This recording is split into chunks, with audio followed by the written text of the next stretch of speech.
Israël avait été appelé à être l'instrument de Dieu pour apporter sa lumière dans ce monde. Il avait levé ce peuple pour être une lumière pour toutes les nations. Toutes les nations devaient arriver à connaître Dieu par Israël, à voir ce qu'il est et à entrer dans sa connaissance. Israël était établi au sein des nations pour être la lumière du monde. Dieu désirait se refléter sur cette terre par Israël. Dieu voulait se refléter sur cette terre par Israël. Il voulait que sa lumière tombe sur Israël comme un miroir pour se refléter ensuite d'Israël et éclairer toutes les nations. Il y eut des moments où cela se réalisa dans une certaine mesure, mais quelle tragédie est devenue Israël à cet égard. Le moment arriva où Dieu fut voilé par Israël au lieu d'être révélé.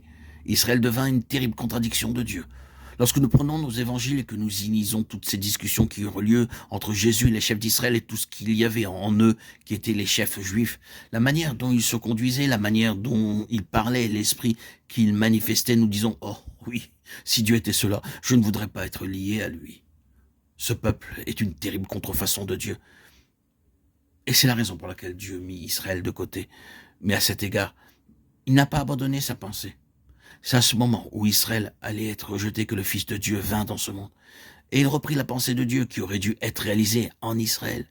Et il dit précisément au sein de ce peuple sombre et aveugle, « Je suis la lumière du monde. » Israël a failli à sa tâche. Je prends la place d'Israël et en moi et par moi le monde saura qui est Dieu. Pendant que je suis dans le monde, je suis la lumière du monde. Celui qui me suit ne marchera pas dans les ténèbres, mais il aura la lumière de la vie. Jean 8, 11. Dieu avait toujours désiré que les races de ce monde aient la lumière de la vie, la lumière qui donne la vie, la lumière qui libère.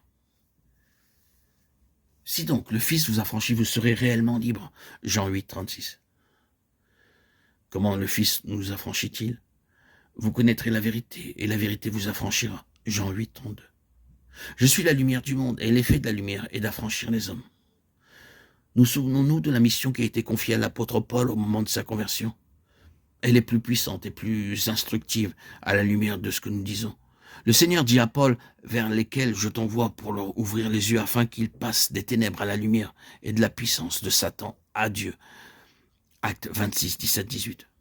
Il devait être envoyé à ceux qui étaient prisonniers de Satan. Et par conséquent, dans l'obscurité, pour les faire passer des ténèbres à la lumière et de la puissance de Satan à Dieu. Chacun des membres de la race humaine est, par nature, dans la prison de Satan. Nous nous souvenons que dans la guerre de Bounian, nous y est présentée la lutte pour l'âme de l'homme, et toutes les forces d'Apollyon sont rassemblées pour prendre l'âme de l'homme, qui est représentée comme une ville. Apollyon réunit ses chefs et leur dit, si nous voulons prendre l'âme de l'homme, il nous faut premièrement saisir le bourgmestre. Son nom est Monsieur Intelligence. Il nous faut le saisir et le mettre dans un sombre donjon, afin qu'il ne voie pas ce qui se passe. Il y a un coup de génie en cela. La parole dit, ayant l'intelligence obscurcie, Éphésiens 4, 18, les incrédules, dont le Dieu de ce monde a aveuglé l'esprit, afin qu'ils ne voient pas resplendir l'évangile de la gloire de Christ, qui est l'image de Dieu, de Corinthiens 4, 4. Lorsque la lumière vient de Jésus sur une âme, cette âme est libérée, et toute la stratégie d'Apollyon est renversée. Oui, combien il est important pour le Dieu de cet âge d'aveugler l'esprit des hommes et de mettre Monsieur Intelligence dans un sombre donjon, s'assurant ainsi qu'il ne voit pas ce qui se passe. Et c'est l'état de chaque enfant d'Adam selon la chair. Le Seigneur a dit à Israël, c'est là que vous êtes arrivés, vous qui étiez destinés à être la lumière du monde. Vous êtes maintenant plongés dans les ténèbres même du monde. Vous êtes une contradiction à la pensée et à l'intention de Dieu. Cela est tout à fait clair et évident, n'est-ce pas? Cependant, c'est le côté négatif. Nous le répétons, ce qu'Israël n'a pas réalisé est repris dans la personne du Fils de Dieu et est transféré désormais au nouvel Israël collectif, appelé dans la lettre aux Hébreux les compagnons de Christ. Voyons-nous ce que doivent être les compagnons de Christ? Ils doivent être les instruments même dans lesquels est accomplie cette vérité.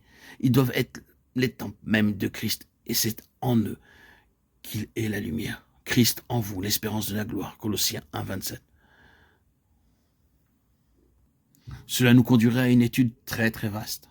Nous savons que le Nouveau Testament nous parle avec insistance de l'intelligence spirituelle et de l'importance immense de la connaissance spirituelle. Il donne une valeur très haute et très grande à la faculté de la vue spirituelle.